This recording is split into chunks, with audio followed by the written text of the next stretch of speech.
Bismillahirrahmanirrahim. Assalamualaikum warahmatullahi wabarakatuh. Alhamdulillahirrabbilalamin. Wabihi nasta'in ala umuri dunya waddin. Wassalatu wassalamu ala asyrafil anbiya'i wal mursalin. Wa ala alihi wa sahbihi ajmain. Amma ba'du. Puji syukur marilah kita panjatkan kehadirat Ilahi Rabbi yang mana telah memberikan nikmat sehat dan nikmat iman terhadap kita semua. Salawat beserta salam semoga tercurah limpahkan kepada junjungan kita yakni Habibana wa Nabiyana wa Maulana Muhammad Sallallahu Alaihi Wasallam. Dan juga tak lupa saya ucapkan terima kasih kepada dosen pengampu mata kuliah alternatif penyelesaian sengketa, yaitu Ibu Eriska Ginalita Dwi Putri SHMH, yang telah memberikan tugas akhir sebagai ujian akhir semester mengenai alternatif penyelesaian sengketa. Baik, latar belakang. Permasalahan atau sengketa sering terjadi di kehidupan bermasyarakat. Permasalahan atau sengketa biasanya banyak terjadi pada berbagai lini kegiatan ekonomi dan bisnis. Perbedaan pendapat, benturan kepentingan, hingga rasa takut dirugikan kerap menjadi sebab permasalahan atau sengketa tersebut terjadi. Penyelesaian sengketa bisnis kebanyakan dilaksanakan menggunakan cara litigasi atau penyelesaian sengketa melalui proses persidangan. Penyelesaian sengketa tersebut diawali dengan pengajuan gugatan kepada pengadilan negeri dan diakhiri dengan putusan hakim. Namun, di samping penyelesaian sengketa melalui proses litigasi, terdapat pula penyelesaian sengketa melalui non-litigasi. Apa yang dimaksud dengan penyelesaian non-litigasi? Penyelesaian melalui non-litigasi ialah penyelesaian sengketa yang dilakukan menggunakan cara-cara yang ada di luar pengadilan atau menggunakan lembaga alternatif penyelesaian sengketa. Di Indonesia sendiri, penyelesaian non-litigasi ada dua macam, yakni arbitrase dan alternatif penyelesaian sengketa. Sesuai dengan Undang-Undang Nomor 30 Tahun 1999, arbitrase dan alternatif penyelesaian sengketa UU APS. UU APS. Lalu, peran arbitrase di dalam penyelesaian sengketa dagang nasional maupun internasional dewasa ini menjadi semakin meningkat. Pengusaha Indonesia, pengusaha nasional maupun pengusaha internasional sudah semakin memahami dan mengandalkan arbitrase untuk menyelesaikan sengketa dagangannya. Klausul arbitrase sudah semakin lazim dimasukkan ke dalam kontrak dagang. Di beberapa negara, arbitrase sudah dijadikan mekanisme penyelesaian sengketa yang mendapat status hukum yang kuat. Sengketanya pun tidak lagi terbatas pada sengketa dagang, tetapi sudah mencakup sengketa perniagaan atau commerce dan penanaman modal. Dalam berbagai kesempatan, menurut Priyatna Abdul Rashid mengatakan bahwa pokok sengketa arbitrase dewasa ini mencakup sengketa ekonomi. Perkembangan peran arbitrase yang pesat mendorong banyak pihak memberi perhatian yang lebih kepada lembaga hukum ini. Alan Redfern dan Martin Hunter menggambarkan berbagai pihak yang terkait dengan arbitrase. Mereka memberikan perhatian kepada lembaga hukum ini dengan kalimat-kalimat. Arbitrase sebenarnya merupakan cara penyelesaian sengketa yang sangat sederhana, informal, yang pada dasarnya bersifat private. Kesederhanaan arbitrase tampak pada mekanismenya. Para pihak yang bersengketa sepakat menyerahkan sengketanya kepada seorang yang oleh para pihak telah dikenal sebagai seseorang yang memiliki keahlian dan kearifan atau judgment. Orang tersebut disebut arbiter atau arbitrator.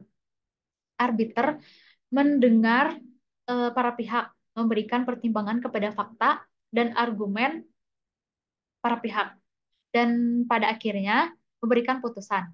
Pada akhirnya, para pihak dalam penyelesaian sengketa melalui jalur arbitrase ini bertujuan mencari win-win solution rahasia mereka terjaga serta penyelesaian sengketanya cepat, efisien, serta tidak memakan waktu yang lama dan pihak yang menyelesaikan adalah orang-orang yang punya keahlian dalam bidangnya serta integritasnya telah teruji dan menjaga kenetralitasan sehingga tujuan akhir dari penyelesaian sengketa arbitrase dapat dicapai oleh pihak yang bersengketa yaitu keadilan bagi para pihak itu tersendiri. Lalu yang kedua ada alternatif penyelesaian sengketa atau alternatif dispute resolution. Alternatif penyelesaian sengketa adalah suatu bentuk penyelesaian sengketa dilakukan di pengadilan berdasarkan kata sepakat atau konsensus yang dilakukan oleh para pihak yang bersengketa, baik tanpa ataupun dengan bantuan para pihak ketiga yang netral. Menurut Undang-Undang Nomor 30 Tahun 1999 tentang arbitrase dan alternatif penyelesaian sengketa, pada pasal 1 angka 10, alternatif penyelesaian sengketa adalah lembaga penyelesaian sengketa atau beda pendapat melalui prosedur yang disepakati para pihak, yakni menyelesaikan di luar pengadilan dengan cara konsultasi, negosiasi, mediasi, konsiliasi, dan penilaian ahli atau penilaian ahli. Penyelesaian sengketa melalui APS ataupun ADR mempunyai keunggulan-keunggulan dibandingkan dengan penyelesaian sengketa melalui litigasi.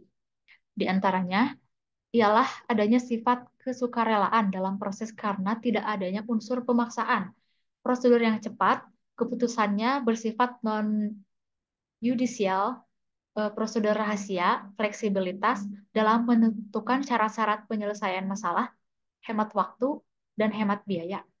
Tingginya kemungkinan untuk melaksanakan kesepakatan dan pemeliharaan hubungan kerja. Eh, Lembaga alternatif penyelesaian sengketa dibagi menjadi beberapa jenis, di antaranya ialah sebagai berikut. Yang satu, konsultasi.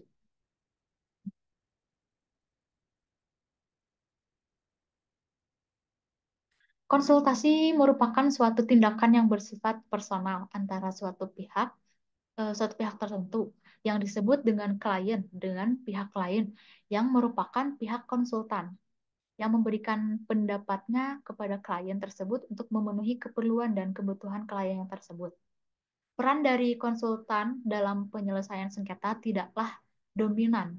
Konsultan hanya memberikan pendapat atau hukum, sebagaimana yang diminta oleh kliennya, yang untuk selanjutnya keputusan mengenai penyelesaian sengketa tersebut akan diambil sendiri oleh para pihak. Meskipun ada kalanya pihak konsultan diberi kesempatan untuk merumuskan bentuk-bentuk penyelesaian sengketa yang dikehendaki oleh para pihak yang bersengketa tersebut.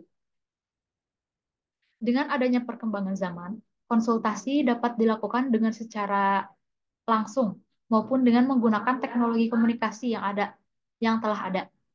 Konsultasi dapat dilakukan dengan cara klien mengajukan sejumlah pernyataan sejumlah pertanyaan, mohon maaf, kepada konsultan. Hasil konsultasi berupa saran yang tidak mengikat secara hukum. Artinya, saran tersebut dapat digunakan atau tidak oleh klien, tergantung kepentingan masing-masing pihak. Yang kedua, negosiasi. Mohon maaf, negosiasi adalah sarana bagi pihak-pihak yang bersengketa untuk mendiskusikan penyelesaiannya tanpa keterlibatan pihak ketiga. Menurut KBBI, Kamus Besar Bahasa Indonesia, negosiasi diartikan sebagai penyelesaian sengketa secara damai melalui perundingan antara pihak-pihak yang bersengketa. Melalui negosiasi, para pihak yang bersengketa dapat melakukan suatu proses penjajakan kembali akan hak dan kewajiban para pihak yang bersengketa dengan suatu situasi yang sama-sama menguntungkan, dengan melepaskan atau memberikan kelonggaran atas hak-hak tertentu berdasarkan pada asas timbal balik. Kesepakatan yang telah dicapai kemudian dituangkan secara tertulis untuk ditandatangani dan dilaksanakan oleh para pihak. Namun, proses negosiasi dalam penyelesaian sengketa terdapat beberapa kelemahan. Yang pertama ialah ketika kedudukan para pihak yang tidak seimbang, pihak yang kuat akan menekankan pihak yang lemah. Yang kedua ialah proses berlangsungnya negosiasi eh, kerap kali lambat dan bisa memakan waktu yang lama. Yang ketiga ialah ketika suatu pihak terlalu keras dengan pendiriannya. Yang ketiga ada mediasi. Mediasi adalah intervensi terhadap suatu sengketa oleh pihak ketiga atau mediator yang dapat diterima, tidak berpihak dan netral, serta membantu para pihak yang berselisih mencapai kesepakatan secara sukarela terhadap permasalahan yang disengketakan. Menurut Rahmadi Usman, mediasi adalah cara penyelesaian sengketa di luar pengadilan melalui perundingan yang melibatkan pihak ketiga atau mediator yang bersikap netral dan tidak berpihak kepada pihak-pihak yang bersengketa serta diterima kehadirannya oleh pihak-pihak yang bersengketa. Mediator bertindak sebagai fasilitator.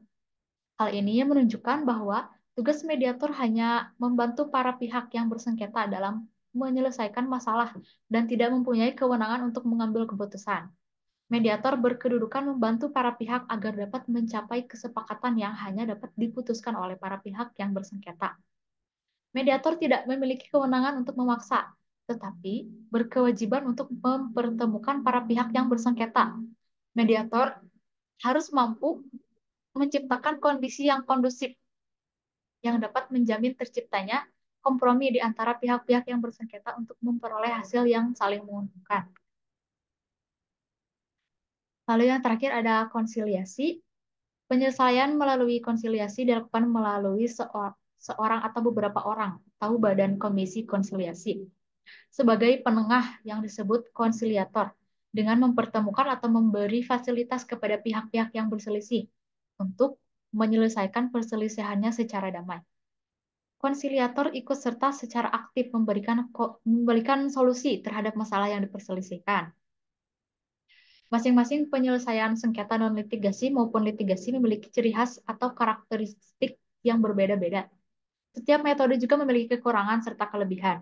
Hal tersebut dapat disesuaikan oleh para pihak dengan memilih lembaga penyelesaian sengketa yang paling efektif dalam penyelesaian sengketa dan menguntungkan bagi para pihak. Lalu di sini saya akan eh, menyebutkan dasar hukum APS di Indonesia. Alternatif penyelesaian sengketa termasuk mediasi, suatu hal yang secara formal relatif baru. Hal ini ternyata dari sejumlah peraturan perundang-undangan antara lain, sekarang ini sudah cukup banyak instrumen hukum yang mengatur APS baik secara hukum maupun secara khusus, yaitu sebagai berikut. Yang pertama, Undang-Undang Nomor 25 Tahun 2000 tentang Program Pembangunan Nasional, Pembangunan Nasional yang memberikan mandat untuk mengembangkan KOR, mendayagunakan pasal 130 sampai dengan 131 HIR. Kemudian melalui peraturan pemerintah nomor 7 tahun 2005 tentang rencana pembangunan jangka menengah nasional tahun 2004 sampai dengan 2009 menggariskan agenda pembangunan nasional, salah satunya menciptakan Indonesia yang aman dan damai. Untuk itu, salah satu arah kebijakannya memantapkan peran pemerintah sebagai fasilitator atau mediator yang kredibel dan adil dalam menjaga dan memelihara keamanan, perdamaian, dan harmoni dalam masyarakat.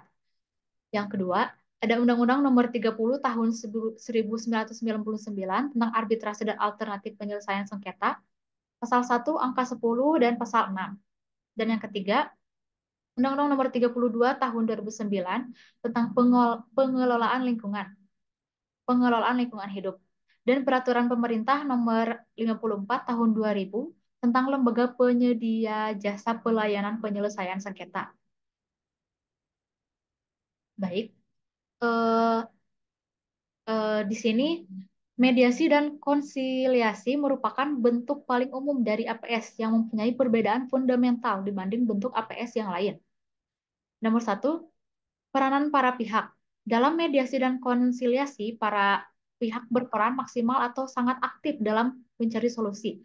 Mediator sebagai pihak ketiga hanya menggiring para pihak untuk menyelesaikan masalah dan tidak terlalu banyak memberikan saran-saran mengenai hal yang menjadi masalah. Yang kedua, peranan hukum. Dalam mediasi dan konsiliasi, peranan hukum tidak terlalu ditonjolkan dan bahkan tidak terlalu dianggap penting, hanya secara sukarela dari para pihak mau melihat dari segi hukum atau tidak. Di sini yang utama kepentingan masing-masing pihak atau kepentingan bersama. Mediasi dapat di eh, mediasi dapat menghasilkan sesuatu yang konstruktif buat hubungan yang akan datang dari kedua belah pihak di dalam bisnis karena mereka berhasil memecahkan masalahnya secara win-win. Yang ketiga, peranan pihak ketiga. Pihak ketiga dalam mediasi dan konsiliasi tidak terlalu berperan dalam arti sampai memutuskan, tapi hanya facilitating the proceeding sampai pihak-pihak yang bersengketa dapat menyelesaikan masalahnya. Yang keempat, aspek prosedural. Dalam mediasi dan konsiliasi, prosedurnya dapat tidak formal dan dapat secara rileks. Dan yang kelima, aspek pelaksanaan. Hasil mediasi dan konsiliasi berupa kesepakatan perdata. Pelaksanaannya tergantung itikat baik dan diri masing-masing pihak, dan kesepakatan ini tidak langsung memperoleh enforceable, enforceable, maaf, hasil mediasi sebagai suatu kesepakatan tergantung pada perundang-undangan suatu negara. Baik, kesimpulan yang dapat saya ambil dari materi tersebut yaitu keuntungan penyelesaian sengketa melalui alternatif dispute resolution atau ADR atau APS adalah penyelesaian bersifat informal yang menyelesaikan sengketa para pihak tersendiri. Jangka waktu penyelesaian pendek, biaya ringan, aturan pembuktian tidak perlu. Proses penyelesaian bersifat konfidensial. Hubungan para pihak bersifat kooperatif, komunikasi dan fokus penyelesaian. Hasil yang dituju sama menang dan bebas emosi dan dendam. Kemudian, kelemahan penyelesaian sengketa melalui alternatif dispute resolution atau ADR adalah keengganan berunding, tidak merasa setara, pemahaman tentang ADR eh, bertahan pada posisi tidak rasional, kecurigaan yang berlebihan, kekuatan hukum lemah, dan belum tersedianya mediator yang memadai. Mungkin cukup sekian eh, pemaparan materi dari saya. Saya ucapkan terima kasih. Mohon maaf apabila ada kekurangan. Bila fisabilillah haq, fasabiqul khairat. Wassalamualaikum warahmatullahi wabarakatuh.